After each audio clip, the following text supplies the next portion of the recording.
What's up, guys, and welcome back to the Fast Life Podcast. I want to thank you guys for joining us. Have a great show with Shaun from Suicide Machine Co. Was floored by the talent that came out of their shop and the vision that comes from this man, and had a great time talking with him. But before we get into that, I want to talk about our sponsor, Simpson motorcycle helmets.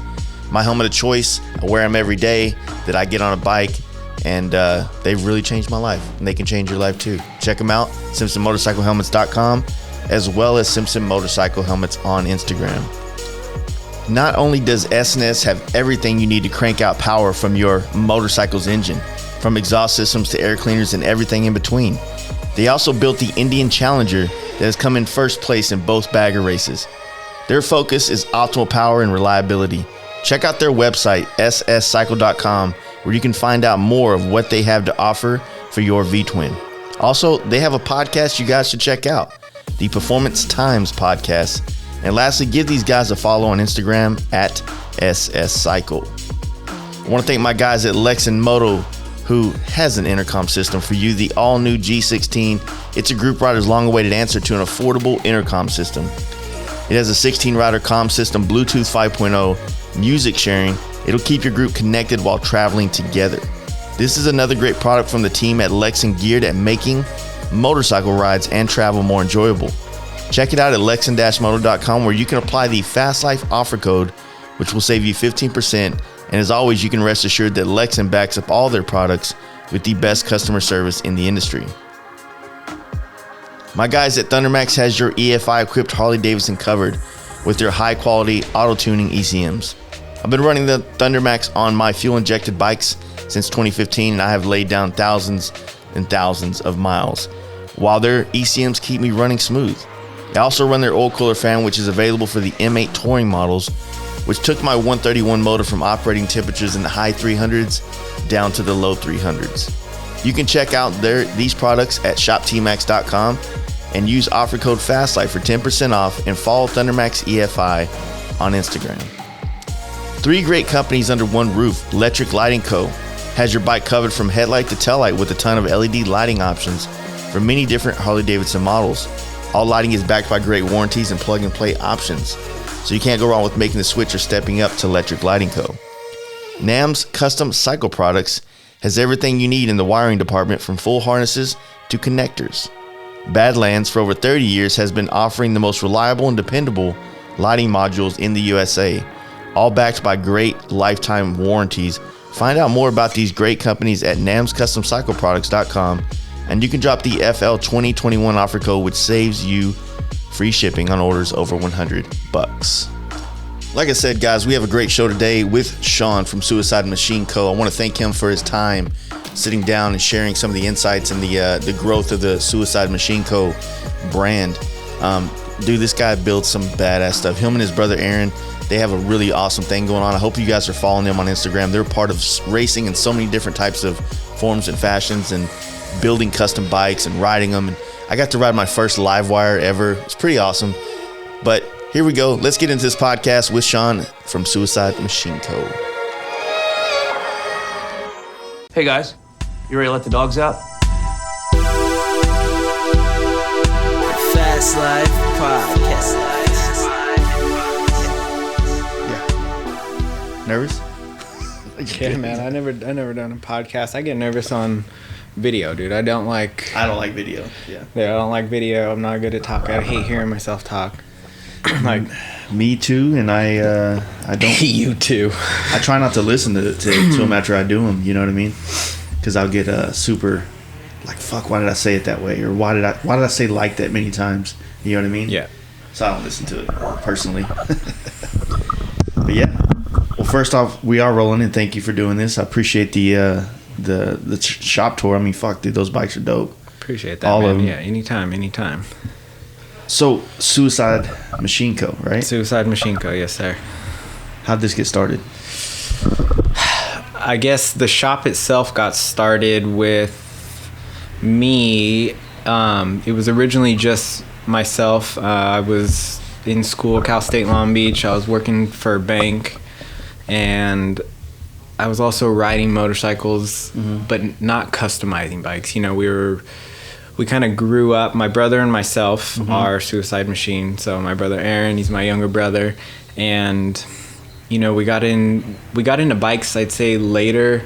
We didn't grow up riding dirt bikes really or anything like that. So, you know, I didn't have that background of motocross or anything like that. We got into motorcycles because we grew up building and building import race cars. Yeah. So we used to race Nissan SCR Cup at Willow Springs. You know, that was something that my dad got my brother and myself involved with. And then, like I told you before, our neighbor was very influential in the car scene. So he kind of like fostered our family to be able to get into cars to the extent that we did. And, you know, we'd spend weekends up at Willow Springs racing Big Willow on the cars. And then my brother and I would be in the stands looking over at Streets of Willow and see guys running street bikes over there. And like, man, that looks like fun. The kind of shit that we want to get into. And so we went out, and actually while I bought the first bike that I bought was a Ducati 999, and I had saved a bunch of money. Well, no, I saved some money, but I was collecting these vinyl Japanese toys, and they're all little hand-painted bears or whatever the fuck they were, but I had a pretty vast collection of those, sold a bunch of them on eBay, got enough money, and went out and bought a 999S, and that was my first bike, my first track bike, and kind of cut my teeth on road racing on that thing. And road racing, as bitchin' as it is and fun, it's expensive. You know, that's not like, oh, let me just casually get into this. You can until you lay the bike down, and then it's like thousands of dollars to get back into it, you know. And my brother also, he had a Ducati as well. He had a 999, and then he ended up buying was it a 1098 when that came out. But I remember him and I, we'd have our bikes torn apart, hanging from the rafters in the garage, you know, swapping wheels, swapping body sets, getting everything to go to the track, and then we put them back to ride them on the street. And that got kind of like, the racing didn't get old, but transferring the bike back to the street got kind of old, and wanted to kind of ride something else around on the street. And as much as I love the performance aspect of a street bike, I don't like the comfort and commuting kind of thing. You know, it's not that comfortable to be riding just short distances or whatever it is. You know, it's bitching to go up to the canyons, to go rip some mountain roads, do whatever, but just to commute on, it's not that comfortable. And I'm also a smaller individual. I'm like barely pushing 5'5", so I'm short, and I feel like a kid on a lot of regular size motorcycles, and that's kind of what pushed me personally to customize my first bike, because I wanted to build something that fit me and didn't make me feel like a little kid on my dad's motorcycle. So, you know, that's really what got me into building bikes. And the first bike that I built was a BSA. So it was a BSA 650 Lightning. It was a 1969.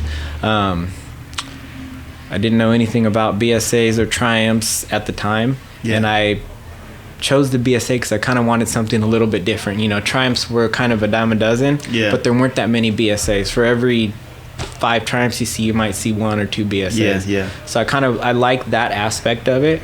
So that's why it pushed me to build that bike. But even with that bike, I took the stock frame, chopped it, hardtailed it, chopped the neck off so I could put a Harley Springer front end on there. And basically just built that thing in the garage with a hand grinder. Where'd the welding and all that aspect come into play for, like, where'd you learn to do that stuff?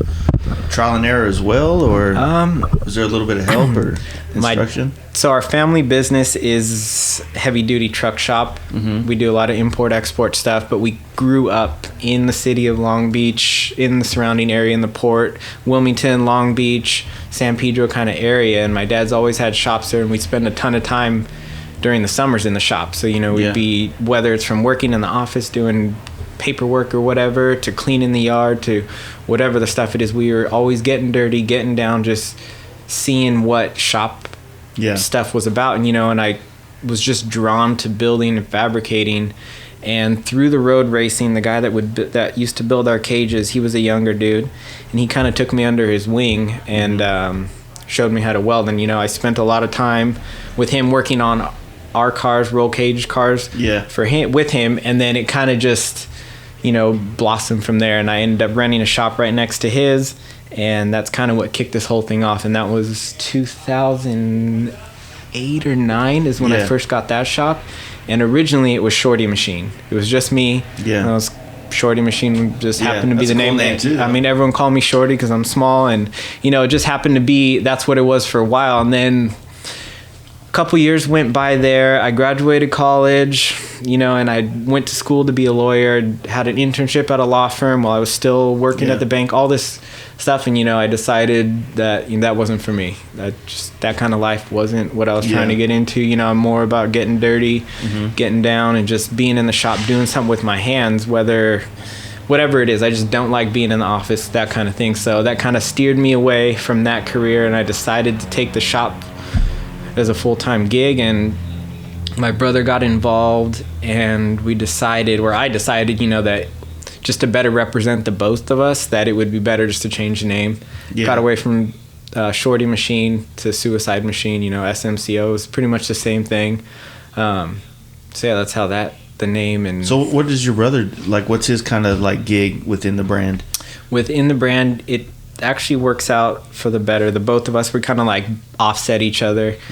I spend probably 99% of my time is in the shop, and he's more of like the front man. He's the guy out there talking to the people, making the deals, being basically the face of the brand. He's out there.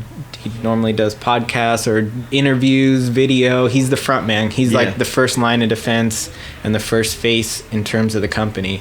And, I kind of handle a lot of the stuff in the shop. He makes sure, the schedules, all the stuff, all of our sponsors, everything is dialed and in line, and just basically talks to everyone.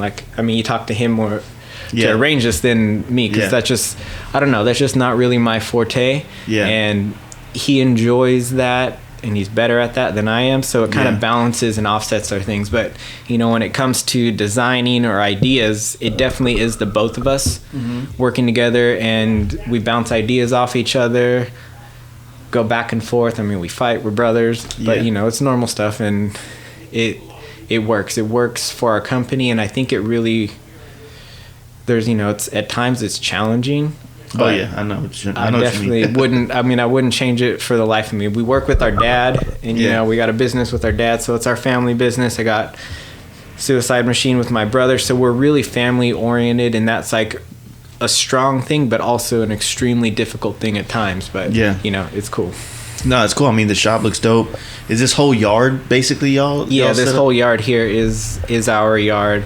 It is, you saw our shop in one of the buildings, and then the other shop is the truck shop, and then we've got a spray booth down at the bottom. We do quite a bit of different things, like I'm a fabricator, yes. Motorcycle fabrication, yes, I fucking enjoy that, I dig that. But I also build tons of other things, for the railroad, for the oil industry. Anything basically that there's a problem that needs to be solved and something needs to be built, I like to do that, you know what I mean? I like to solve problems, and I like to think of ideas and then manifest those ideas into something that's tangible in the real world, and it happens. So back in the day when you were doing the racing, like the car racing's got to be a lot more expensive than the bike racing, isn't it? It definitely was, but the car racing, on the car racing we had help, we had sponsors, we ended up helping that aspect out, and then my dad was footing the bill for a lot of the car racing. But when it came to the bikes, that was all was whatever my brother and I could hustle up and get going. So we were still doing the car racing, we were still wrenching on my dad's car, we were driving here and there, but once we kind of like got the taste of tracking the motorcycles, we went full bore into that. It's kind of funny how we both came from that and went right into sport bikes for the most part.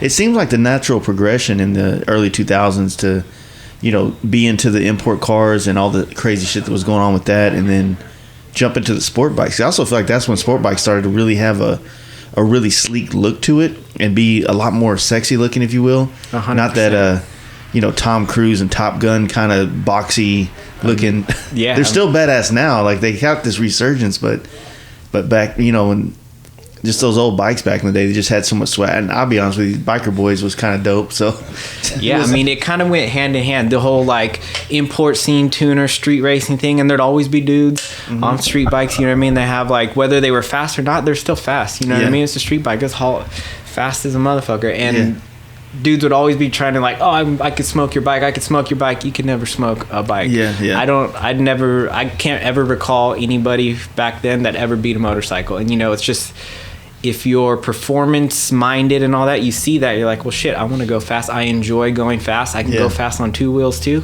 Well, I'm going to get into that. And that's kind of like, that's what facilitated that transition into the two-wheel world. And then, like I said, it was like racing, doing all that thing got kind of expensive to continually convert our track bikes into our street bikes. Kind of wanted something a little more comfortable for the street, and that's where it kind of merged our way into the custom bike scene.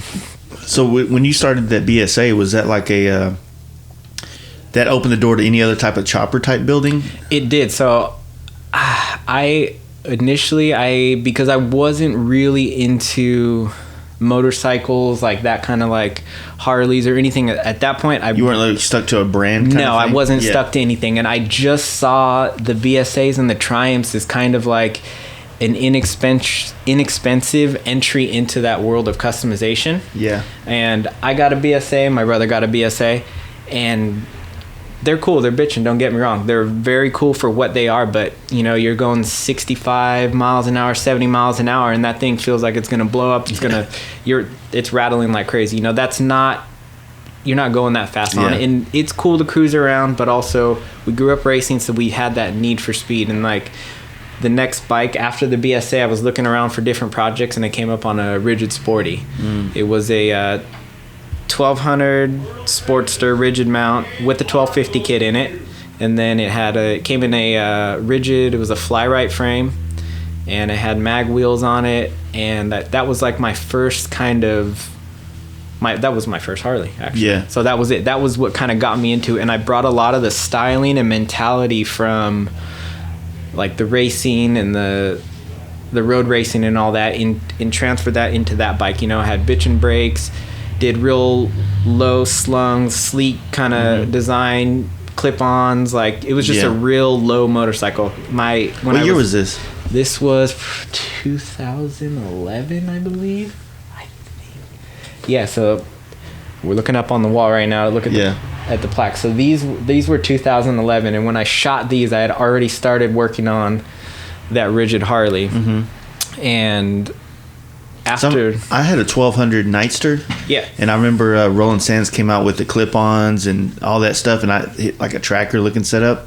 I went that route for a little bit before I ultimately ended up on a Road Glide right after that. But at the same time, like that shit was fun to ride, and it was a transition for me from the sport bike into the bigger V twins. You know what I'm saying? So that transition right there. So, and it was that from the BSA to that little rigid Harley, and we're from Long Beach. Costa Mesa Speedway is right up the street, and during Speedway season, they have a Harley Run What You Brung. And they would do that once a month during the Speedway season. So we'd go out there on Saturday nights, and we'd go out there on whatever Harley it was. It didn't matter what it was at the time. It was wild, man. That shit was literally the Wild West of what hooligan racing is now. That was literally for us, that was the shit. There would be old dudes on chopper, old crusty chopper dudes out there, dudes on baggers, dudes with dressers, us on whatever little chopper thing that we had, and we just go out there on the dirt and tear it up and tear each other up. And that was the fucking fun of it. We go out there and just bang bars, crash into each other, and basically just talk shit to our friends, and that was it. It was just for bragging rights, you know what I mean?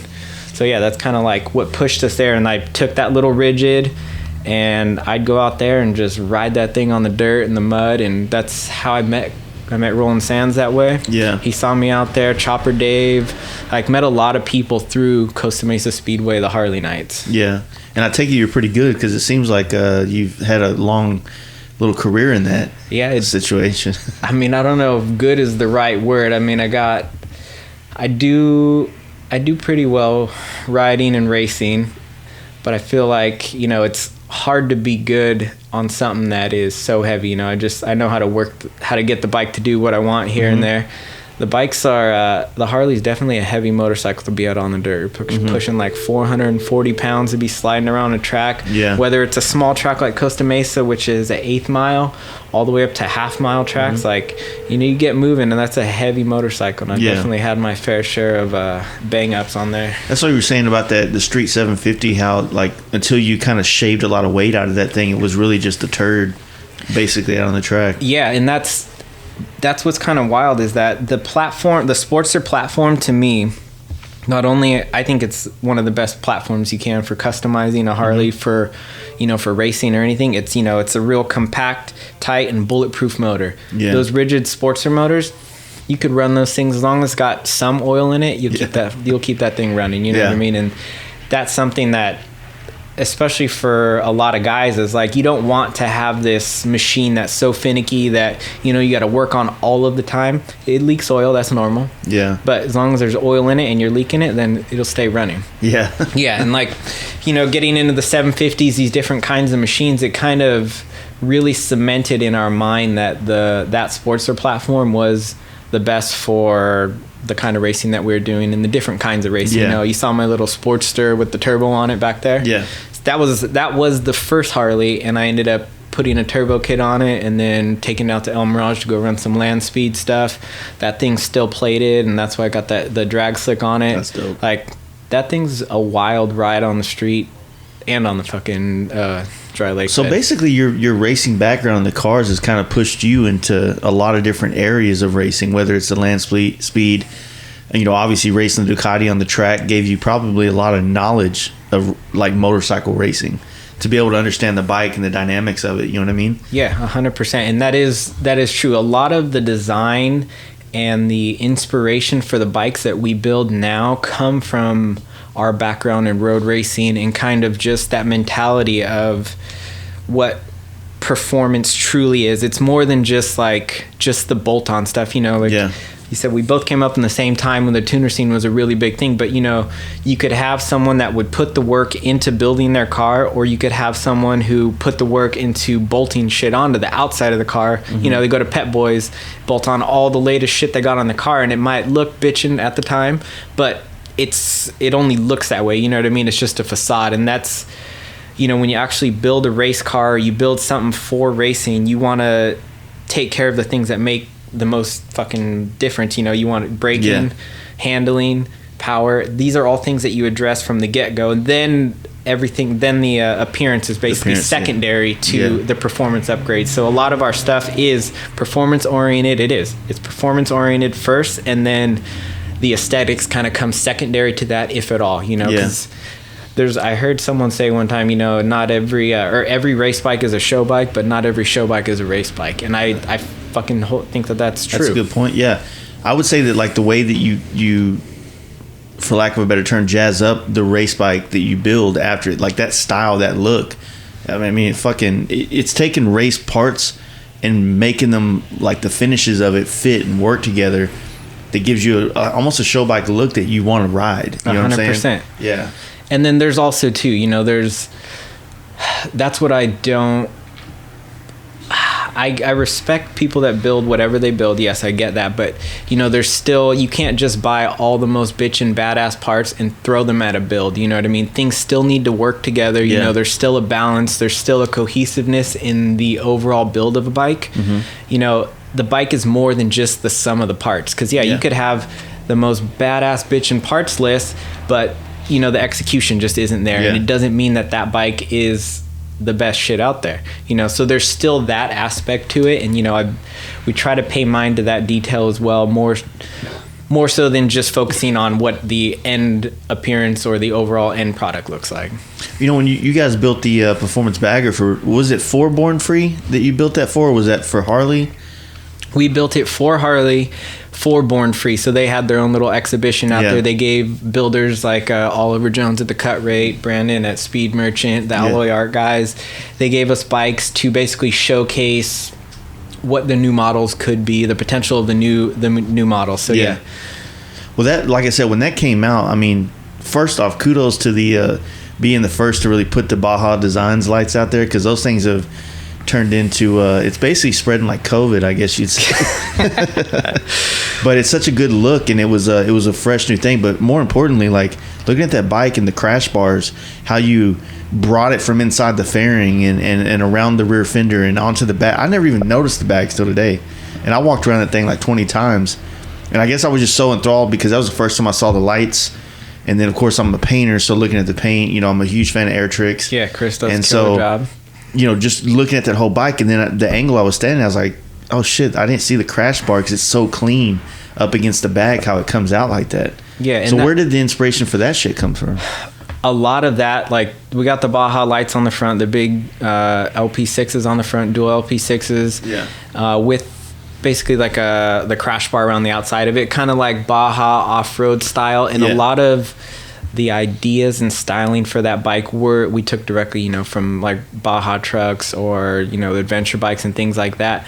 But to do it in a way where it looked factory and looked clean, and it wasn't so brazen and just in your face like, oh, look at all this custom stuff that's been done. No, it was more subtle kind of thing. So the more you looked at the bike, the more you can appreciate the attention to detail that went into it, rather than just building these big old gaudy crash bars or this huge exo cage or whatever it could have been. You know, that's kind of like where you could get in trouble. You know, sometimes less is more. Yeah. Well, you can still ride that bike. I mean, I used to make fun of all these people out here doing these crash bars where it got to where there was all these skateboard wheels coming off of it. Oh, yeah. It looked like you can dry your clothes on the shit. There was so many things coming off of it. Yeah, and a lot of the tube work on that bike, like you said, it's really subtle, really understated, and really wanted it to flow with the lines of the bike and to look factory and OEM, not like you added this crazy shit to the bike. No, it just looks like everything's real smooth, real clean, and real just factory looking. So when did it start to barrel roll with the bike building? Because it seems like you have a plethora of bikes out back that's been, whether it's the flat track bikes you've built or the Husqvarnas that you've done customization on. There's multiple Softails back there I've seen you do work on, especially the most recent one that you just got back and you said you took to the track. But when did it start going from basically this BSA to another one and another one and another one? You know what I mean? I think what kind of really set it off was that we were building custom Harleys at the time, and you know, our flat track bikes that we race in the Hooligan series were our street bikes that we built that way just to basically beat our friends at Costa Mesa Speedway, and that kind of launched this whole separate thing. But that kind of pushed our name and the shop out into the forefront, was like being a part of the Hooligan series thing, the Hooligan racing, just all of that, just pushing that forward. Man, we did a ton of trackers. It just, you know, it started in the trackers and then it kind of transitioned into different things. But my brother and I have always been into racing, whether it's drag racing, whether it's road racing, whatever, any kind of racing we're into. And the Harley platform really lends itself to that versatility of racing. You know, we use it for land speed, we use it for fucking flat track, use it for drag racing. We saw the snowmobile Harleys back there. You know, you could build anything with an imagination. You can build anything, and like, it's cool that we're able to do that with the Harley, and that kind of like really cemented our reputation with them, and they could see like, oh, you know, there's more to Harley than just what people really see. You know, we try to showcase that it can be a performance bike, it can be more than what you think it is, and you know, the sky's the limit on that. Well, it makes sense they would pick you as a guy to build a bike because you can bring something different to the table, which you have, to kind of, you know, like you just said, show the versatility of these bikes and how modular they can be, to where they can be a tracker, a drag race, or a traveling bike, or a bar hopper for that matter. It could be anything. And the thing is, we're not just building them, we're actually also getting out there and riding them and racing them for what they were built for. You know, you could build race bikes, or say you build race bikes all day long, but you know, like that, the Softail that we just finished up, that was ideally, it's a show bike, but we did a bunch of race parts on it, and with the mindset that this is going to be a road racing bike. Finished that bike up, it went to the museum, and they shipped it back to us, and 2 days later, literally the first shakedown ride was at Chuckwalla during the Bagger Racing League. So that was like, we built a show bike that was intended to be a race bike, but then also the first shakedown run was out the track, and it was bitching, man. Handled beautifully. I didn't know that bike was going to work so well straight out of the box. No seat time in it, hardly. up and down the street here, shipped it away, got it back, and then straight to the track, and it handled out of the box. It was bad as fuck. So how did the flat track thing play out? Like in the end, did it just? Because I feel like has it just lost steam, or what would you say is? Probably there's a couple factors. It was like the perfect storm of things that kind of came together to bring an end to that. Being in Southern California, we already were pretty limited on the tracks that were open, period. And then we kind of got shut out due to noise restrictions, and just that coupled with the COVID, coupled with infighting amongst the major manufacturers, and then, you know, amongst the individuals who were putting the race series together, it kind of all contributed. Little things contributed overall to its demise, but its demise on the scale that it was. You know what I mean? Like, we still go out and ride the bikes, still go out, fucking race. If there's local races, go out and ride the local tracks and all that. But like I said, a lot of the tracks shut down. We used to have 4 tracks around here. Now we only have 1, plus Costa Mesa Speedway, but that's not like a regular racing thing. That's more of an exhibition thing. Yeah. So we're still there. When that picks back up, we'll be out there fucking swinging these Harleys around the track. It's just kind of lost steam, and that's probably like a lot of things have over the last year with the shit that went on. So it's I just feel like, just at one point in time, every day there was like flat track being shoved on your Instagram feed, and now 100%. It's kind of like, you know, it has tapered off, and like, you know, it was at the height of that whole scene thing, or that whole racing thing. It was rad, man. We were racing, we did like 50 some races one year. Like, there was a lot. It was a lot of travel. It was bitching, but also it was exhausting. Did you ever step up to any of like the X Games stuff? Were you doing any of that? We did. Yeah. So we did. We were in X Game. I think it was the past 5 or 6 years that we raced the X Games. I never podiumed or never did anything big on it, but I definitely qualified and have been racing at X Games for the past 5 or 6 years. I mean, they were doing that. It seemed like it was getting huge. Did you ever do the one in Texas? I did. Yeah. That was the first one, the very first one that we did. I think they did an AFT, like pro flat track at the X Games, and then the following year we had a Hooligan race in Texas at nice. Yeah, that stuff seemed like it blew up, and I got some good friends back in Dallas. My buddy Carlos does all that stuff. He did X Games for sure, but yeah, he won't do my podcast though, so fuck him. So, he said he'd do it after. We have another mutual friend, Danger Dan, that's big into all the flat tracking and shit, and he did his podcast first, so I'm not talking to him. But no, it's all good. Like I said, I noticed it on your page, and plus the bikes that you have built back there, it's just like you could tell that's been a big part of this brand over the last definitely. It gave us an outlet to actually race, you know, and it opened up doors to race more often, especially with traveling and all that. And then we had Harley helping us out. There was quite a few there was probably 5 or 6 teams that Harley helped out get around and basically put the show on, and it was really cool to see the evolution of that sport in general, because, you know, when initially it started out just at Costa Mesa Speedway, I don't remember how Harley got wind of it, but they got in contact with a few of us here in Southern California, and we filmed a commercial for them, and the campaign was something silly like "Roll Your Own." Yeah. You remember that? I remember that one. So we were part of that, and that kind of springboarded into a Hooligan exhibition series. And then the first year we traveled around the U.S. putting on these exhibition races, and just basically out there showing people like, hey man, you can go out and get into racing for dirt cheap, because you can buy these Sportsters for $1,000. Yeah. You know what I mean? You could pick up a Sportster and be out racing with your buddies for a couple G's, and you know, it don't cost shit. You can go out on just wherever you got a patch of dirt, a patch of grass, whatever it is. Practice. You can go out there and fucking turn laps. And that's what the appeal to the Hooligan series is. It's like an attainable form of racing for anybody, whether you're on a budget or you got $1 million.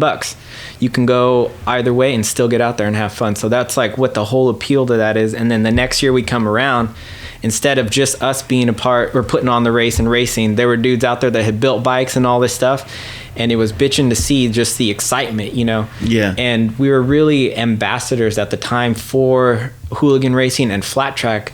You know, everyone that was riding would also be out there talking to everybody, answering Yeah. questions. It's the same thing. If someone has a question or they want to know something about it, it's not some secret kind of race thingy. We're not talking to the other people. We're not keeping anything a secret. We really just want to get people involved. Yeah. And that's kind of like being open and available to people to help grow the sport and grow the industry in general. Yeah, 100% being an ambassador to it. And that's we were just talking with Tony Shreds last night from the Shred Motoco, and he's been doing that same kind of vibe, trying to build the track days with the Harleys. And yeah, it's important for people to understand that, like, sometimes if you want to see something happen, you kind of got to be the person to start making it happen. Yeah, exactly. You know, instead of waiting on someone else to do it, you know, take the initiative, if you will.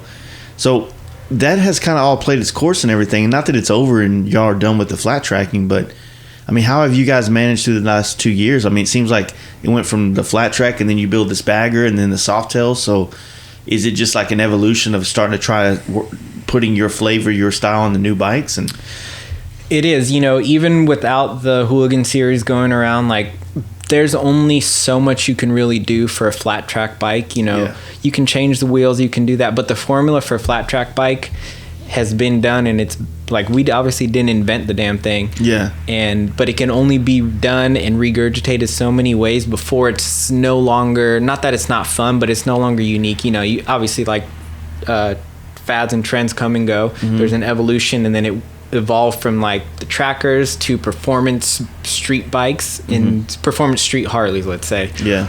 And then that moved into the bigger V-twins, the baggers, soft tails, and things like that. And that's just been the progression. And where it's going next, I don't know. I couldn't even tell you. Well, it seems like it's going to be performance something, or just, I can't even fathom any other trend that you could apply on Harleys that would be just ridiculous. You know what I mean? Like, I mean, the big wheel thing, I guess you could kind of see that whenever you got baggers, you got people looking at the wheels, there's a big gap there, it kind of fills it. And of course, this was when 24s and like car wheels were getting crazy. bigger. Yeah. You know, but it's obviously been scaled back because I think at the end of the day, performance always prevails. It's like, no matter what, people want to make it faster, handle better, stop better. And that's still been a constant with everything. Now it's just that's the focus. You know what I mean? So I don't know where it's going to go after that, but I mean, I don't see this going away. No, I definitely don't see it going away. Yeah. And, you know, it just, like I said, I don't know where the next trend is heading. Regardless of what the trend is, we're still going to be in this performance-oriented, like race-inspired kind of thing. That's where we've started, that's where we've been, and that's where we're going to continue to keep our head. And it's not to say like, oh, we're so one-sided, or we're not multifaceted, we only do this certain thing. Like, no, that's not it. I mean, we grew up with the cars, we did road racing, we did a bunch of different stuff. You know, we did demolition derby. There's a lot of different things that we do that inspire the builds that my brother and I put out, you know. And it's something, even before we had any brand or any name on Suicide Machine, my brother and I were doing things together anyway. You know, we're always outdoing each other, you know, our skateboards, our bikes, downhill stuff, whatever it was, we're always out there building. Like I said, demo derby, like whatever kind of fun shit we could get into that, you know, you had to like build or do whatever, we were into. Yeah. What when you guys what was the question I had? The LiveWire, you guys took that on the track, and you were telling me, and I just wrote it, and we'll get to that, but what made you even want to even get into the LiveWire game? You know what I mean? Like, what was the appeal to you for that? I guess the appeal is looking forward to the future, you know what I mean? Like, I always like to look forward to see what the next thing is. And even if, you know, that if what I think is going to be the next thing isn't the next thing, I see the larger trend in the world as a whole gravitating towards electric vehicles and that kind of thing. So in my mind, it seems like that's going to be where we ultimately end up. The angle for motorcycles, for internal combustion, anything is going to be, as of now, it's going to be electric battery powered motors, right? So the LiveWire was just that next evolution of something that we already loved, in Harley-Davidson, and to see them put out a product like the LiveWire, and I'm very open-minded, and just I'm not going to just shut it down just to shut it down because I'm stuck in the old ways, or I like the way that the Sportster was, or like the way anything was. No, I'm very open-minded, and I want to see what's next. You know what I mean? Well, you told me that obviously there's so many things about that bike that just completely changed the way you're used to riding it. Like I said, when I just rode a while ago, I probably reached for the clutch 3 times. You know what I mean? It wasn't there. And like you said, downshifting, like you want to, go after it. But when you're sitting still on it and you don't hear anything or feel anything. There's a trip. It has that slight, I don't know if you noticed, it has like a slight, I forget what the term for it that they call, but it's like a heartbeat. Yeah. Did you feel that? Like when you're sitting at the light with your fingers on the brake, you can kind of feel it pulsing through the whole bike. Yeah. If you like roll back or anything, like you can, like it's almost wanting to kick it. Yeah, it's like boom. So it's got that slight little heartbeat thing, and that's the only kind of thing at a dead stop. That's the only thing you could feel, and it's kind of surreal. Even hauling ass, you're doing 100 miles an hour, and the only thing you can hear is the wind. Yeah, you know what I mean. It's got like a whine to it, but it sounds like the whine is more of just like the turning things in the whatever's turning the belt or whatever, Yeah. But surprisingly, it wasn't as heavy feeling as it looks like it is. Oh no, I think, being massive batteries and things like that. Yeah, the center of mass is right there in the battery and where your engine would be, but I think it's balanced really well. You know what I mean? Once you get moving, even it's not like a battleship pushing around. Yeah. It's a little weighty, but it's not over the top heavy. And then especially once you get moving, you don't feel that weight. It's balanced so nice, and at the track, didn't do anything. Stock tires, everything. I aired the tires down a little bit and hit the track, and it handled beautifully, man. It was it was the most stress-free kind of track day I've ever had. Like I was telling you, you don't need to think about what gear you need to be in on the turn entry, downshifting, upshifting, any of that. You only need to just worry about your actual speed. You just make sure you don't fucking overshoot the turn. And like I was telling you, the one thing that was really nice about it is the I guess what the engine braking, or the battery braking for that matter. The way it felt when you would let off the throttle, how you felt like the tension back, and it felt consistent. And you were saying that that's something that's in the actual programming where you can adjust how much of that you want. Yeah, you can adjust the amount of regen. If you want it to freewheel or spool a little bit more, or you want it to fucking slow you down a little bit more, that's all tunable. Throttle progressivity, all those things are tunable, and I think that's what's really cool about the electric stuff.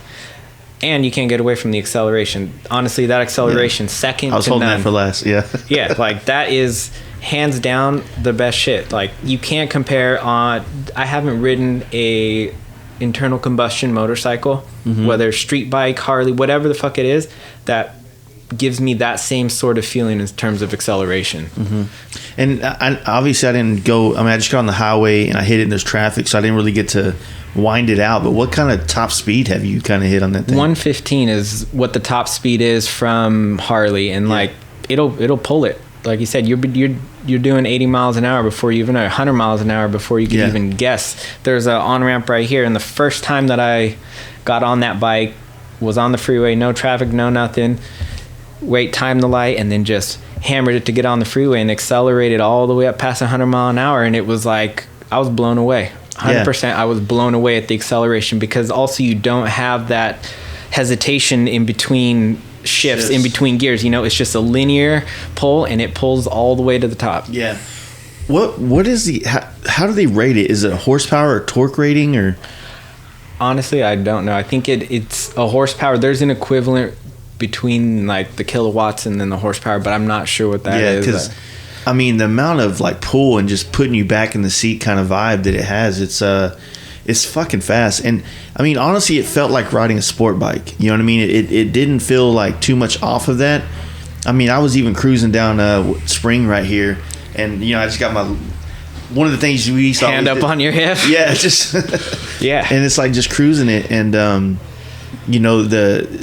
I could see all the ergonomics of it. It's a very narrow bike too, so it reminds me of like as far as the stance of like something kind of like a Ducati, like something that's kind of a what do they call them, V4s or V twins? The inline V twin there, real narrow kind of. it's got that real narrow vibe to it, as opposed to like a sport bike used to have the, you know, the four cylinders, yeah, side by side, yeah. And you know, I didn't really get to hit any corners with it or anything like that, but you know, the braking felt good. But like I said, the engine brake, it was pretty strong itself, so it felt like, I mean, the acceleration is ridiculous. And you said that like you have to have like all that traction control shit going on there because it'll just wheelie the loop. And yeah, I mean, you could turn the traction control off, no problem. The wheelie control's on all the time, which, like I said, it needs it. It's an electric motor. There's no hesitation. When you give it throttle, it's going. It's all in. You know, it's all in right there. The thing will backflip out from under you if it didn't have it.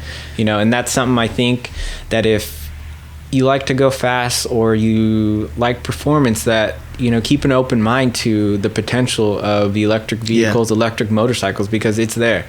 You know, we may not be there yet in terms of battery technology and range and all of that. Yeah. And that's fine. But this literally is the beginning of something new for motorcycles and for the world in general. You know, electric vehicles are, I feel, going to be the next shit. Yeah. You know?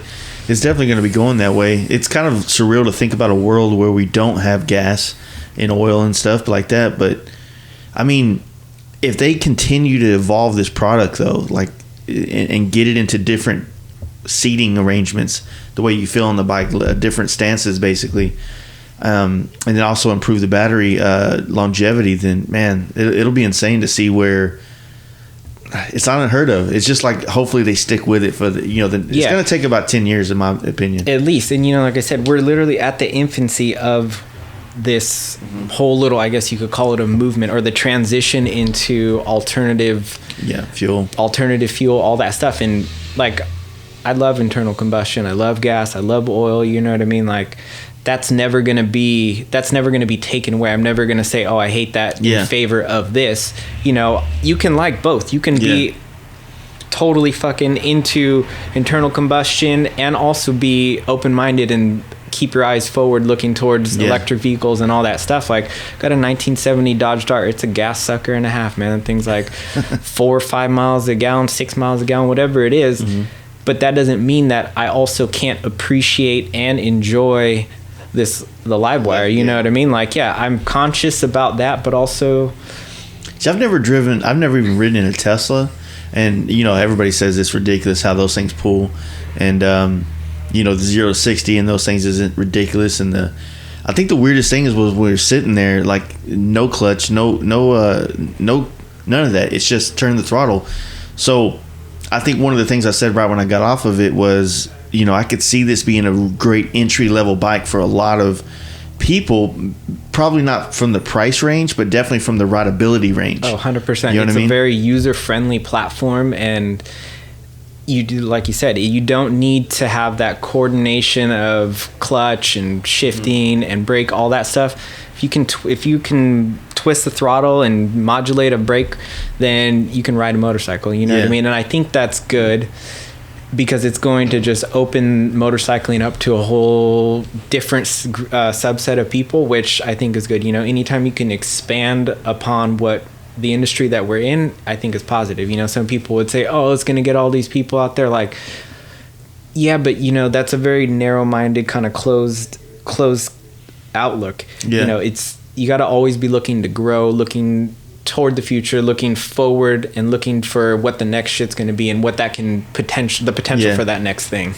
Yeah, I could tell that, like I said, if they just continue to push it or innovate it or evolve it, I guess is the word, then I could definitely see that being, honestly, I mean, I can't spend the money on it now, but I could have one of those in the garage. Oh, 100%, you know what man. I mean? That thing it's bitching. It's a blast, and around town on the highway, it gets it, and it's my favorite motorcycle to ride. You know, and then all like the technological innovations that Harley has put into that bike, that is the pinnacle of their technological innovation at this moment, right?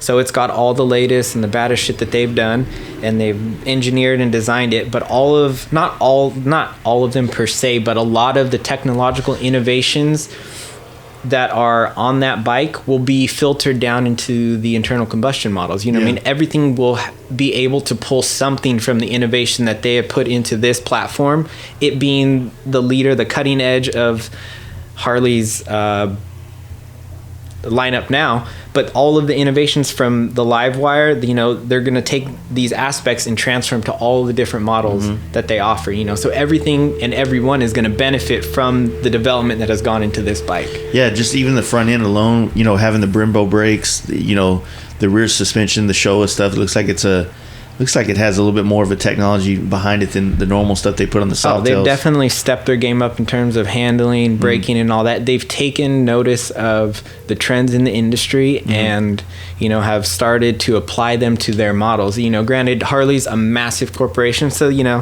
things like that, major manufacturers, they take a little bit longer to get with the industry, but with what they've done on that bike and where they're headed with the other bikes that they've got coming out, you know, I think they're going in the right direction in terms of innovation towards and focus towards performance and things. You know, they listen to what the consumer wants and they're going that way. It just takes time to push it out, you know. Exactly. I'm excited for the I want to ride the other one, the Pan America, dude. Oh, dude, that thing looks I was bad. talking to Lance from Thrashing yesterday, and he was just talking about how, you know, he was the one riding it for all the demos or all the promo, I guess, the reels. Yeah. And he said, man, it's fucking ridiculous. You know what I mean? I think it has a lot of the technology that this has. Yes. As far as with the computer system. And because, I mean, I think an adventure bike, I think they kind of need like navigation and all that shit on there. You do. Yeah. So I think it has something similar to that. In what does this one doesn't have navigation? No nav, but like, you know, it's just like the electronics and everything that's into the intuitive stuff that it has on it, you know, and then the customizability of the programming, you know, the traction control, all those different things, the throttle, all those things are details that can be transferred to any motorcycle, and they're going to just apply that across the board on the new like a stuff. throttle response, like that could fly over to like combustion with exactly. You know what I mean? Everything's throttled by wire anyway, so it's electronic throttle. You know, that thing, all the development that went into that is now applied to their new stuff. But dude, the Pan America looks bad. We're hoping to get a couple and head down to was it the El Diablo run? Oh, this year. So we'll be heading out there. Hopefully we put in a request, so we'll see what they're the motor supposed to company release can do. right around that time. And that's exactly like, come on, can we get a couple? Rush it. We want to put these things, test them out there. Like we've gone out there a couple of years ago, and you know, it's a blast, man.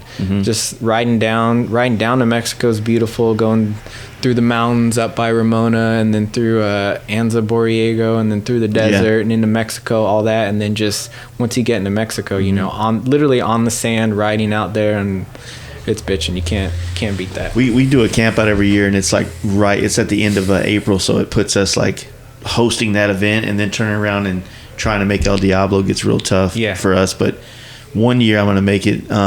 I ain't gonna lie, I'm a little nervous about going into Mexico. I'm from Texas, and all our border towns are like sketchy. Man. So, like, movies are made about how sketchy our border towns are. Definitely, lots of them. definitely. I mean, get down there to San Felipe, like it's bitching, man. You know, it's a blast. It's like anything, you know. Just keep with. Trust your gut, basically. I guess what you could say. Trust your gut and. Don't fucking piss off the locals, I guess. Yeah, they'll call somebody. Yeah. So what else is like, you know, with you doing the bagger race? I mean, are you looking at competing in that at all, or what do you think? No, I don't think we're looking at competing in this. You know, it's this past year we had off from racing, and it kind of allowed us to get into different avenues, you know, into a lot more general fabrication. I've been building a ton of exhausts, doing a lot of work for architectural kind of work, architectural fabrication. There's a lot of restaurants and bars downtown that, they were hurting, but it gave them an opportunity to kind of like renovate and do things that they wanted to do. There's a distillery in downtown Long Beach, Portuguese Bend. I do a lot of work for them, you know. It's like basically fabricating different types of architectural. Yes. Yeah, that's what's kind of like keeping us, I wouldn't say afloat, but just allowing a different creative outlet. Yes, exactly. Yeah, exactly. You know, and it's been good. So, man, that was my high school gig. Man, I wanted to be an architect bad. That whole like design and the details is something that I've always enjoyed. But the hands-on figuring out how to make it, you know, I like to draw it, and then I want to learn how to make it, but it's time. You know what I mean? Yeah, and I will say that during the shutdown, I was able to take advantage of the free time, the downtime, and all that. Like, I learned 3D drafting, like CAD and all that. Nice. And that's been a huge benefit, not only to the bikes, but just in general. You know what I mean? Like, that's where the world is going, technology, innovation, all that stuff. And like, prior to this, I was just drawing everything on a piece of paper with a pencil. You know what I mean? Like, pencil and paper, that was my shit. And then during COVID, the first couple months was like, there wasn't shit going on. And I was like, you know what? I'm sitting here, like, not doing much. So got into that, and just little by little, and been forcing myself. So taught myself that. So that's like a benefit. And it's, you know, I've been designing parts, been doing all sorts of different shit. So that also has opened up more avenues. So, you know, it's, while it's been kind of shitty as a whole, individually, or for us, it's been kind of a good thing. You know, we just keep our head down, do our shit, and work. Well, you know, that's one thing I've been trying to tell people too, is throughout this whole pandemic stuff, to try, you know, maybe, you know, we weren't really not busy still, you know, with paint and everything, but like, you feel like if the world's kind of taking a break, that you want to use that time to learn something. Take that to your advantage. It's almost like getting a year. I mean, we didn't know it was going to be a year, but it's like giving you a year of going back to school and having the time to do it. Yes. And wanting to walk away with some more skills that you can apply to what you want to do. You know what I mean? So exactly, 100%. And that's that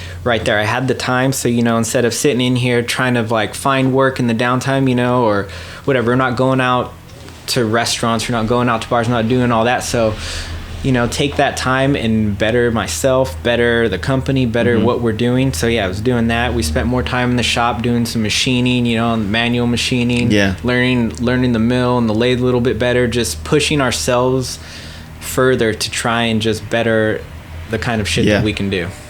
That it seems like it keeps you evolving, having like, you know, when you like a bike builder, right, doing customization on a bike, you start to have skills and looks in it, and then like you said, you can apply that. I mean, how long is it going to be before we start seeing like carbon fiber and architectural type things? Exactly. You know what I mean? And how sick would that be? Exactly. So you know, it's, and that's maybe not that I'm trying to transition into that, but the inspiration and motorcycle design and that kind of mindset transfers a lot into like the architectural and the just general fabrication for the things that we're doing outside of motorcycles. You know, we still bring that inspiration, that kind of mindset into that, whether it's moving or it's not, but it has that look, that feel, that touch of the performance, or that, you know, that higher end like class to it. You know what I mean? Yeah. And it's like a natural progression. Cause I mean, like you said, I think you being in the race car or doing the tuner stuff back then, I mean, that was when like carbon fiber was heavily getting dumped into the scene. I mean, obviously it'd been around for a while, but so think about all of us that were in our teens and early 20s, and now we're like, maybe we're business owners now, maybe we do have restaurants, and like, you take all this like inspiration from fabrication, and you know, like the speed holes that you have in the cage there, you know, like all that type of shit starts to transfer over and look badass as furniture. 100%. You know what I mean? And I will tell you right now, I built a platform for the distillery downtown, all aluminum platform, and it was a radius, had a big old radius to fit around one of their fermentation tanks, I believe is what they call it. Yeah. Big old fucking 5-foot platform by 36 inches wide, 90-degree radius, and built it all out of aluminum and dimple dyed the platform. Big old fucking 3-inch dimple dyes in there, and had it all mirror polished. So it was like a very bitchin' piece of, I don't know what the hell, furniture, I guess, because you know, it's a work platform, but polished aluminum, mirror finish. You know, that's something that you don't really ever see. I mean, I've never seen another one, and it's just that kind of idea transferring into something that has nothing to do with motorcycles or performance or anything like that, and it came across really well, and they were stoked on it, and like it was bitching to build. Just the opportunity to build it was cool. Well, man, not to mention like that world pays lots of money for shit. 100%, you know, as well. So, I had a buddy that used to do make speaker boxes, like, you know, the fiberglass ones and shit. Yeah. And he got into making weird chairs out of fiberglass, and but they would get painted, right? And dude, he started selling, like, those things were like going for $3,000-$4,000 a piece.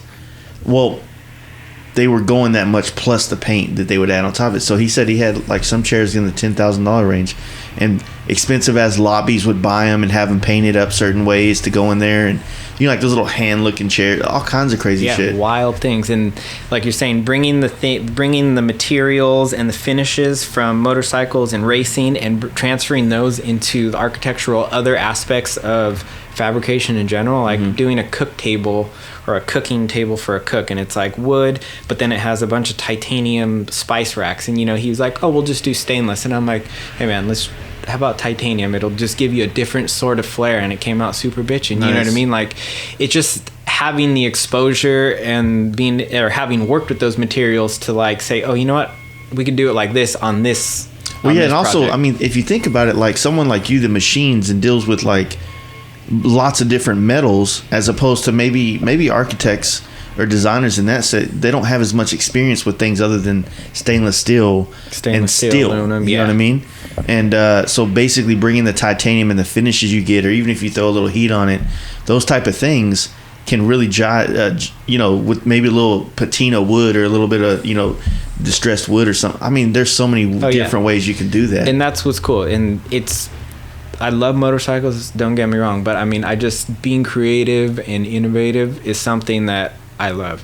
Yeah, I apply it to motorcycles, but just that mindset, that mentality is something that applies in life in general. It's always pushing forward, trying to like learn, trying to just better ourselves and better what we're doing, the product that we're putting out there, because that's just a natural evolution. It's constantly changing. It keeps you challenging yourself, and it keeps you like as you start dipping your toes in these other like avenues and industries, you can always bring some of that back to what you're doing with this. So going out there and working around the architectural world and helping really be creative and designing, I mean, that shit, there's things there you can bring back too that you might not see, 100%. Yeah, they go back and forth. It's design in general. You know what I like to do sometimes as a painter? I find color inspiration through interior design sometimes, because cool. I'm a very monochromatic person. That's what I like the most. That's why I have black on. I'm with you on that, man. So obviously the paint jobs, I have to expose what I do for a living in a way, but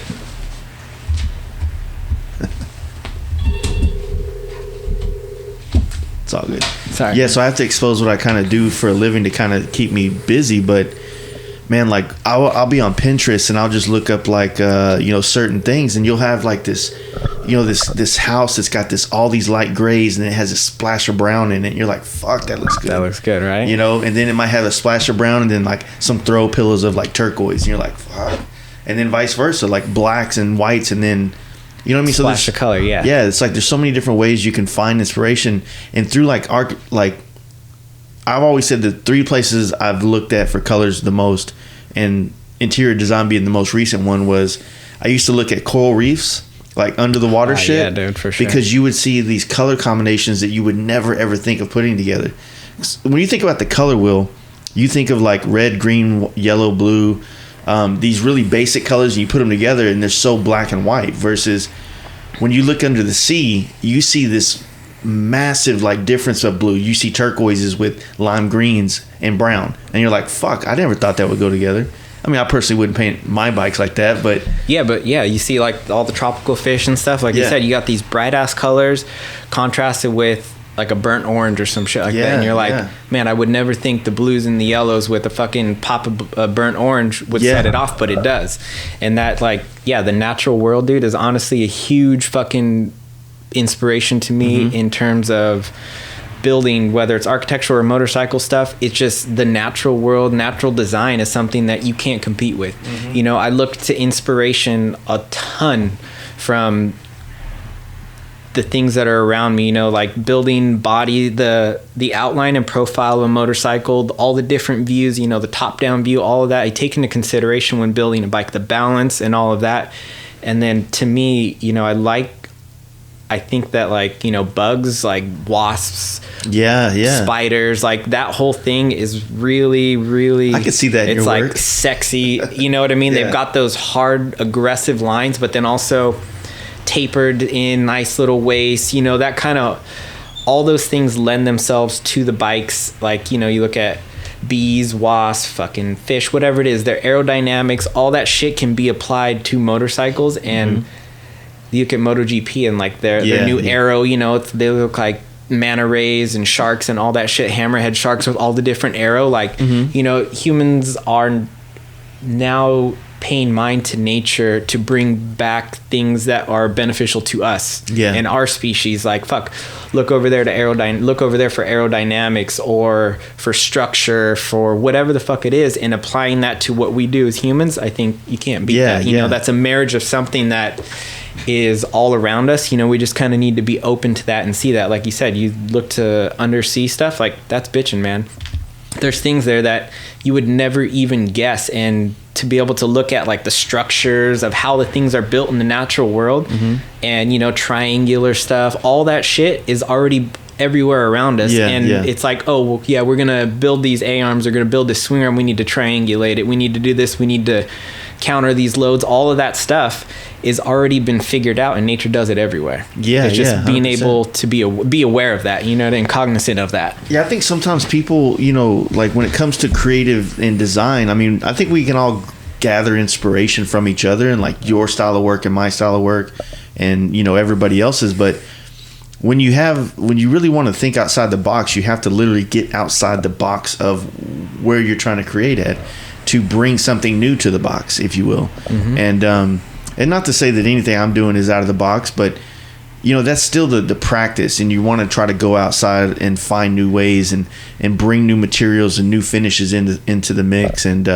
you know, that's one thing that I like about the bikes that you build, is bringing in the flat and the gloss, which is not new. It's definitely not new, but it's just it's kind of like one of those fads that gets done a lot and then not done, and then it gets done tastefully again. And I think we're at that point of tastefulness, because Roland Sands used to do a lot of it, and obviously Air Tricks, Roland Sands as well, used to do a lot of those paint jobs back in the mid 2000s. You know what I mean? Like the No Regrets bike, one of my favorites of all time.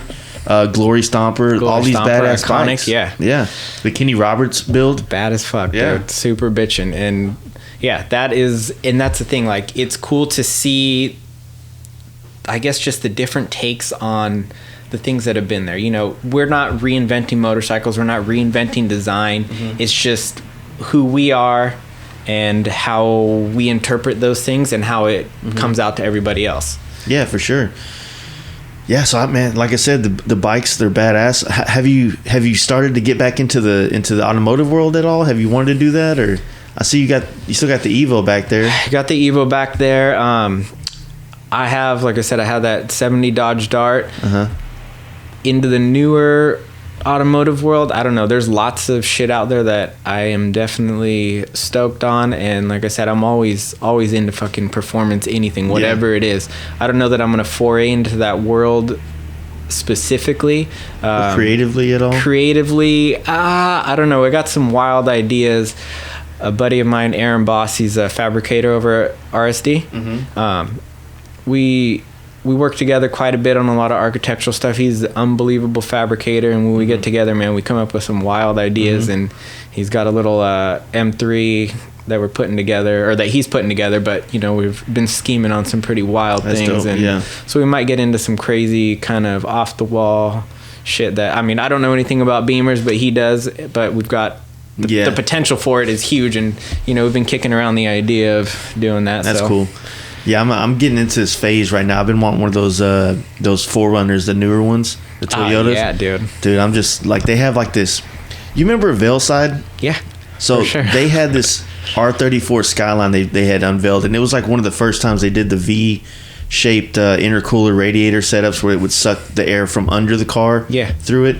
And their body kit that they put on that thing, I mean, it's burned into my imagination from my days of, you know, flipping through Super Street and things like that back in the early 2000s. And when you see that R34 and just the headlights and then the massive grill that they used to have on that thing through that body kit, when I see this new Toyota 4Runner, I just see that in the front, and I'm in love with it. You know what I mean? Yeah, for sure, man. I've been wanting to get back into that stuff, and, you know, one of the things I wanted to pick up through the pandemic was basically to really invest in my photography shit and like getting more into videography. That's how I came into contact with our mutual friend Zach, and trying to really just learn it and understand it. And apply it to our brand. Sorry, these rock stars. But now that I've got all this equipment and flashes and stuff, you know, I have a Lexus GS, and I just can't fit all my shit in the car. So I like looking back and to get into like something like that, to be able to travel with that. Because being out here on the bike to do these podcasts, it's dope, it's awesome. But like I brought all my photography shit that I can fit on my bike, and it's dope. But it's like it's so much work to take it out. Yeah. Like, you know, when we get done, I wanted to shoot a couple photos, but all the stops I'm making, I don't get a chance to pull it out and really take the kind of photography on this trip that I've been wanting to. So I've been kind of bummed about that, but the content I've been getting is great. So with the podcast, I'm pretty stoked about that. Hey? It's all good. But yeah, I don't know, man. It's pretty dope. Nah, it's wild that you got a bunch of shit on your, like, that you haul around your whole setup on your bike is wild. Blow me away, man. And you still have the shit that you need to, you still got fucking socks and underwear in there? Or? Well, on the bike now, fortunately, because I'm in one hotel room for 3 days. Okay, cool. I was able to take off my, I took a sissy bar and I cut it and laid down the back half. So it sits on my seat, onto my rack, because with those Olins on the back, you can't put tour packs on it. And I don't really like the way my bike looks with a tour pack, but I have this huge like camera bag that holds all my podcast equipment, my camera, 2 lenses, a flash, and all the shit I need. So that alone is one bag I take off, but then I got my 2 saddlebags for socks, underwear, clothes. I've already had to ship stuff home, and I'm about to have to ship some more stuff home tomorrow. That way it lightens up my bags, and then I'll pick up another pack of socks or some shit from a Walmart or something on the trip. But it's part of it, man. Like, doing the riding out to these things, it's like, it helps me get more content to talk about on this podcast. And also, you know, with our sponsors and our products that we run on the bikes, it gives them, you know, content that they need. Puts eyes on the content, like something that's actually out there in the real world doing. And like, I mad respect to you, man, for riding across the United States. That shit's wild. You know what I mean? The United States is a massive place, and it's bitchin'. Everywhere that we've gone, because I've been fortunate enough to travel all across the U.S. in not just the major cities. You know what I mean? We've gone to racetracks and BFE, but that, to be able to see that part of America, that side of it, is fucking bitching. And to realize, you know, the people out there, they may not have the same mentality or whatever it is, but everyone gets along. It's cool shit. They're into racing, you know what I mean? Like, they don't need to fucking look like you, think like you, act like you, whatever, but you can come together and really appreciate motorcycles and racing and all that. And it fucking, that's the best thing in the world. You know what I mean? I really thoroughly enjoy that. And that's kind of what I do miss about the Hooligan series, is getting out there and then meeting new people, talking to people, and just getting out there and seeing what this country's about. And that's that's bitching. That's one thing, you know, I try to talk to people whenever I do travel a lot. You know, you get people, especially through this pandemic, it's been like it's been a regional exposure of mentalities of different areas, right? And it's like, I try to say, like, look, we need all these differences and all these different cultures, whether they're regional cultures, you know what I mean? Yeah. Like the way people think in the Midwest and the way people think in the South and the way that people think on the coasts, you need them all. That's what America is. It's all this different shit, you know what I mean? And it just sucks that we've all become so tribal as people, where 100%. It's black or white, it's Indian or Harley, it's all these different things. And, you know, hopefully we all start to see that it's really about the blended ideas and identities is what makes up this country more than anything. You know, not one narrative. It's kind of like one narrative under this flag, kind of, or multiple narratives under one flag, basically. And that's the idea of it. You know what I mean? Is that everybody's differences all come together and they build and they contribute to what is collectively the United States. Yeah. And motorcycles, for me, have really shown that cohesive string that runs through it all. And background, regardless of background, whatever the fuck it is, it doesn't matter. You know, and that's one of the best fucking things too, is like, you know, go to a motorcycle show, there's all walks of life there. And just to be able to talk, mingle, get different points of views, and shoot the shit back and forth is invaluable. You know what I mean? Yeah, it's like super weird if you really think about it. Like, you're like, say a bike night, right? And people you go hang out with there, if you were to take the bikes away and put people in a lineup with their careers above their heads and the way they dress, not that they dress different or whatever, but just who they are in the professional world, you would never think to assemble that group of people. There might be a cop there, and then next dude's fucking over there. He's a criminal. Yeah, and they're riding bikes together. Like, fuck it, man, I'm off work.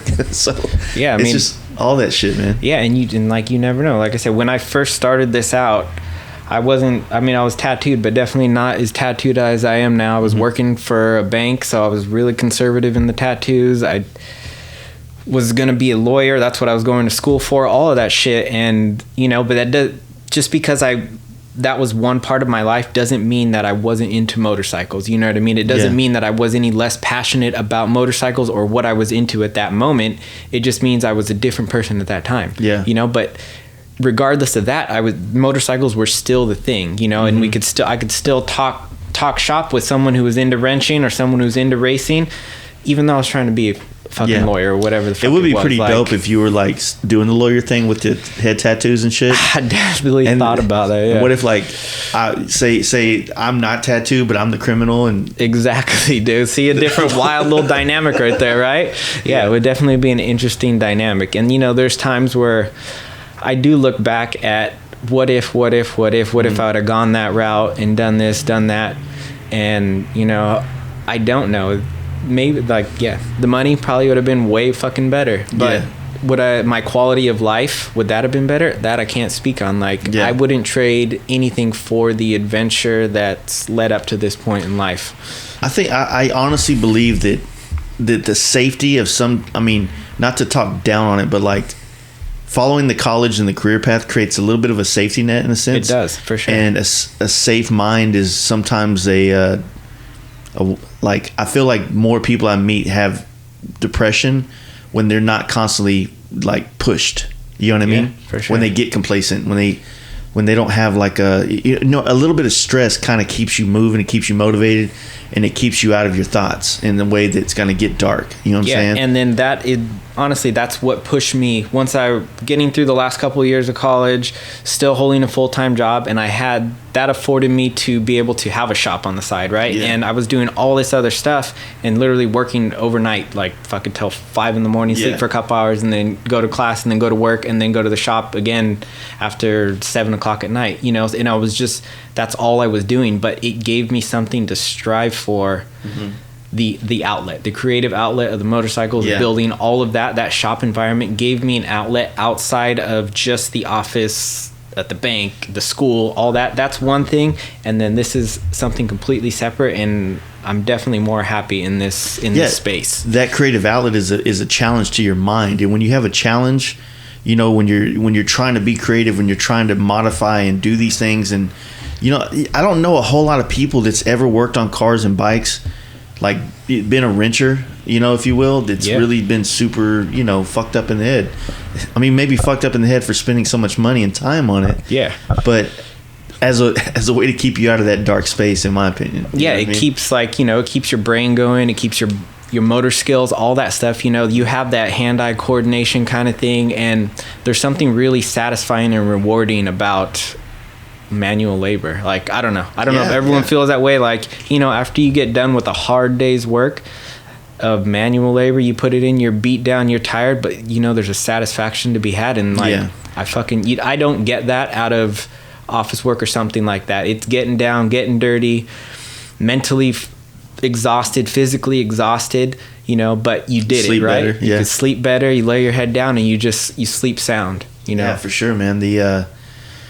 Like I said, I was leaving high school, going to college for architecture, and I was fortunate enough to get a job as a draftsman. Not a draftsman, but helping, kind of a internship, if you will. And man, if it wasn't for that internship, I would have probably went to college through and through with that, in hopes that was going to be the career I wanted to be in. But it showed me I didn't want that. I wanted to be drawing and designing it.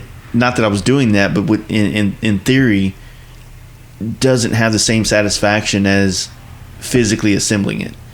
You know what I mean? Yeah, for sure. And that's kind of where I was at, where I actually was thinking of leaving the architectural thing to go into construction work, simply because I wanted to feel it come together and see it come together. And I always imagine say you are a construction worker and you got a family and shit, and you're driving around, and go, I built that bank over there. No, that's cool. I did this. I worked on that bridge over there. Super it's like bitching, right? That kind of feel like there's something tangible. There's an accomplishment there. Yeah. You know what I mean? And it's an ownership. It's a tangible. Too. It's a tangible accomplishment that you can physically see. You know, the product of your work, your hard work, and sweat and blood and all that shit is something that's a tangible item in the real world. You know, and that to me is fucking bitching.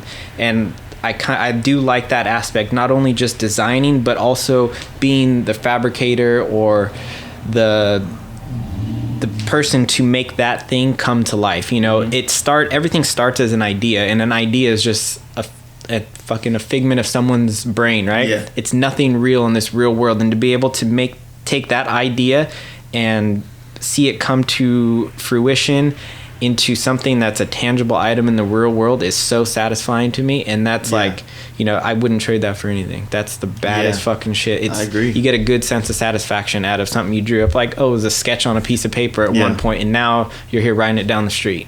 Yeah. You know, like that's cool. That's kind of me too. Like I have this vision of this, you know, this bike customization I'm going to do, and I can envision myself what I feel like I'm going to look like riding it. You know, especially for me, like I do a lot of traveling, and so I've ridden through the deserts and the mountains and the PCHs, and so I have this like third person view of myself, like, fuck, it's gonna look so badass, you know. Exactly. And so that's what motivates me to do a lot of things, and I think a lot of people have that too, you know, like that's where design comes from, in my opinion. But yeah, design and innovation, man. And you know, I honestly feel everyone should just get out there and do that, you know what I mean? Like, whether you go full bore into it and just jump into doing your own thing, or you just dabble, have a hobby, whatever the fuck it is. If you're interested in it, get out there and just check it out. You know what I mean? Like, feel it out. Whether, like you said, here we are talking, this is a motorcycle podcast. We're talking about bikes, talking about Harleys, racing, all this stuff. But then we get into talking about design and nature and architecture and all that stuff. And, you know, you don't need to just be defined by one thing in your life. You know, you can have a ton of different interests and have your mind in all these different things for inspiration, for whatever it is that you find interesting in the world, and that will just come together and culminate in whatever it is that you choose as an output or a creative outlet for it. Wise words, man. Like, I feel like sometimes I get trapped in that mindset where I'm a biker. I'm a biker. You know what I mean? My whole life, motorcycles. And it sometimes it feels good to be that passionate about something and mean it, but at the same time, like, there's a lot of truth to what you just said as far as, you know, finding a creative outlet outside of it. That way you can kind of bring something new to it, if you will, you know? Man. So yeah, like people ask, oh, what do you do? I'm like, fabricator, you know, fabricator, and then like what, and then tell them about motorcycles, all that other stuff. But then also, you know, that's not only what defines me, you know, but and I feel like a lot of people sometimes they get so caught up in whatever it is they're into, that's the only thing there is. And you can dedicate yourself 100%, which is totally fine. You know, you do need dedication, you need that focus for things, but it's not bad to kind of open up your mind and kind of diversify that a little bit, just to make you a little bit more of a rounded individual. Good words. So the brand itself, I mean, you on your website, you guys have massive amounts of t-shirts. Is it more that geared towards that, or you also have hard parts, things like that? We don't sell many hard parts. I mean, we do a lot of custom one-off parts, and I mean, we have designs for parts that we've used on pretty much every motorcycle we've made or that we've built thus far. But you know, it seems kind of crazy to say, like, but that's not really our focus. It's not. Yeah. It's kind of this weird thing, like, oh, we're not focused on trying to make money. That's not it. It's not. We're not here to just make parts, pump parts out, or we're not here just to be pumping t-shirts or pumping apparel. Like, we're not just a clothing company. The clothing is kind of a side note to the motorcycles and everything else that we do. You know what I mean? I'll be honest with you, I'm having a really hard time defining you, and that's probably the best thing. That's a compliment, because it fits your last statement. You know what I mean? It's like, you're not necessarily a hard parts place. You're not necessarily a clothing apparel brand. You could say you're a part of, like, more of a lifestyle brand that builds bikes, that fabricates. but also rides, and you know what I mean. Like it's kind of everything. It is, and it is, and that's the truth. It is a little bit of everything. You know, my brother and I, like, we design the t-shirts, we do this, we do that, we design parts, but it's him and I. It's literally him and I here. It's just him and I that do Suicide Machine. You know, we're not a big company. Between trying to run social media, which is crazy, you know, like that in itself is a whole nother thing, but you know, you get kind of burnt out on trying to just keep up and stay relevant with that. Like, man, it kind of takes away from the actual thing. You know, you got to balance. Between my brother and I, we have to balance all the different jobs it takes to run a company. But at the end of the day, our main focus is just to do shit that we like and do cool shit and to provide and to present a product that people fucking dig. Yeah, that makes sense. It's dope, man. I can't wait to see that FXR done. Yeah, that'll be bitching. We might have some parts that, you know, we'll come out with there, because lots of people have been hitting us up about I saw parts. the struts, the strut struts covers and all that. So we'll do small runs of parts here and there. Like you said, it's hard to kind of keep up on parts when that's not our main focus. You know, like you're just talking earlier about the Baja Designs lights. Like, yeah, we built that shit. I don't know if we were the first ones, but, you know, built that before it was like really a big thing, and we could have taken that same thing and marketed it to the masses. You know what I mean? But mass produce the products. But that wasn't the shit. We just wanted to do it because it fit that build, fit that design, and kind of just put it out there, and then whatever, it takes off and has a life of its own. That's fine. You know, I don't need the credit for it. And like, yeah, the money would be bitching, but that's not why we're in it. We're not in it just to be fucking millionaires. Sometimes when you start mass producing products, though, man, like especially hard parts, you're shipping it across the country. Somebody doesn't know how to install it. They want it to be clicking together like Legos, and it just doesn't work that way. And I think that's one of the main things through all the people we talk to on this podcast becomes the most draining part of being in the motorcycle industry. Is just not that the customers are assholes. It's just trying to relay the information of installing and not installing. Know the part's not defective. You have to. It's hard to explain. You know what I mean? Because not everybody's mechanically inclined to install their own parts. Yeah. You know what I mean? Yep. Even when it's bolt on, even when it's like putting a seat on. I've seen dudes fumble that hardly. You know, just to replace a seat screw. You know what I mean? Some people just don't get it. Yeah, and that's totally fine, and that's what allows people to have motorcycle shops. You know what I mean? So that's totally bitching. But yes, exactly what you're saying about like the customer service side of the hard parts, or that whole thing is something, you know, that we didn't really want to get into, because we don't want that to take away from the other shit that we're doing, because we're doing so much other shit. Oh, dude, for sure. Just to do customer service on fitment, all that, and even making sure between even just getting parts machined, the one-off parts that we get machined or design machine, all that stuff, there's a lot of legwork in the development of the part, you know what I mean? And then after basically it's done, I'm kind of like, you know what, I'm done with that. I want to think about something else. What's the next thing that we're trying to build, or the next problem that needs to be solved? Because I'm done with this problem, you know what I mean? We did a fucking good job. We got the part, it handled it. That's what it is. Now what's the next thing? You know, I don't want to think about that anymore. Like, move on, get over it, man. So yeah, that's kind of like what you're saying. Like on the website, I think we have timing covers.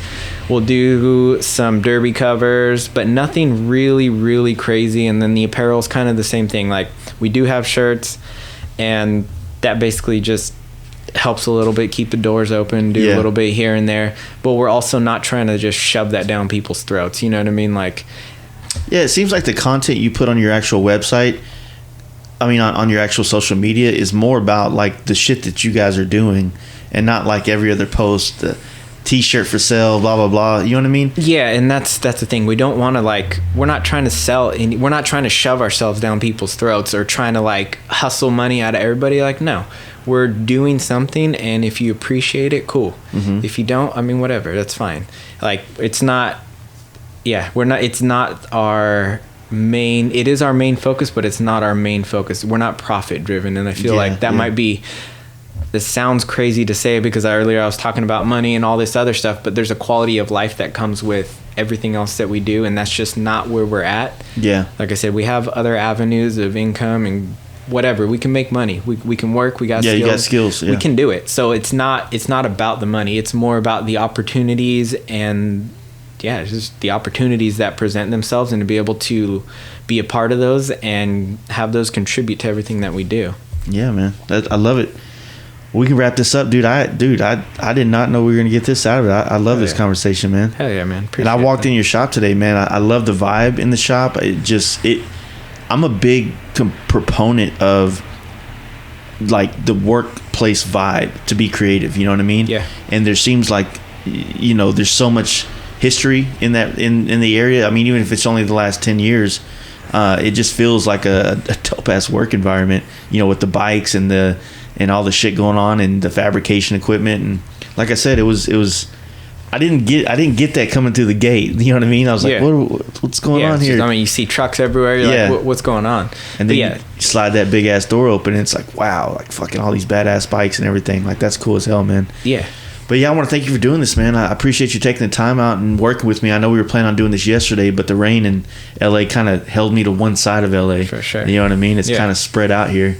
But thank you for all this stuff, man. They can check you out at suicidemachinecompany.com would be our website, and then SMCO would be our Instagram, and then my brother runs kind of his own little SMCO man, I just butchered that. It's SMCO Aaron, maybe. I'm terrible at that, man. I'm terrible at social media, but yeah, that's SMCO. So what the company is. Figure out. Yeah, that's where you can figure it out. You can see all our shit up on there, and yeah, we try to stay up to date as much as possible. But like I said, honestly, man, it's more about doing it than it is showing it off. There's a lot of showing it off. Yeah, there's a time and a place for that, but sometimes we just get busy, put our heads down, and we're just banging out projects. Like I said, we're working on a few things now that, you know, I'm not at liberty to discuss, some NDA shit, which is cool. And it seems like now we're fucking chilling, we're not doing nothing, we're just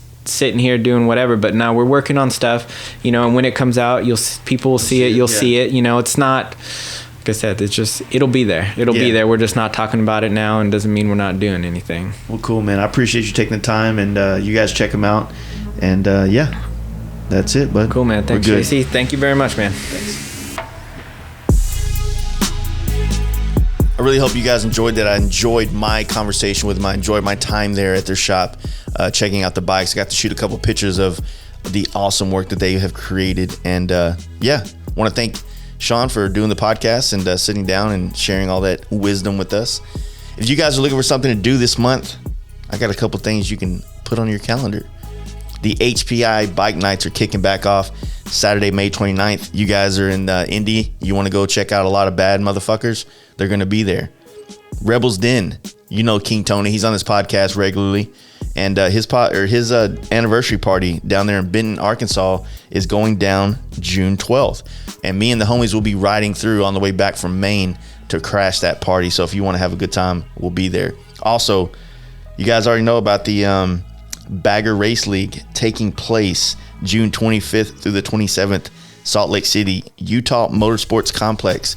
I'm doing everything I can to be there. I want to shoot photos. I want to try to create a lot of content for this thing. So I'm going to try to make the trip up there. I'll probably be driving, that way I can bring all my equipment and stuff like that. But I think it's cool. I think it's a good thing that's happening, man. I'm excited to see this thing growing, and looking forward to being there. So we'll be back on this podcast again really quick with my good buddy Brian from Modify Vision. He's a new sunglass company out of NorCal. So we'll be back here tomorrow with that. You guys have a good day, and have a good day. Peace.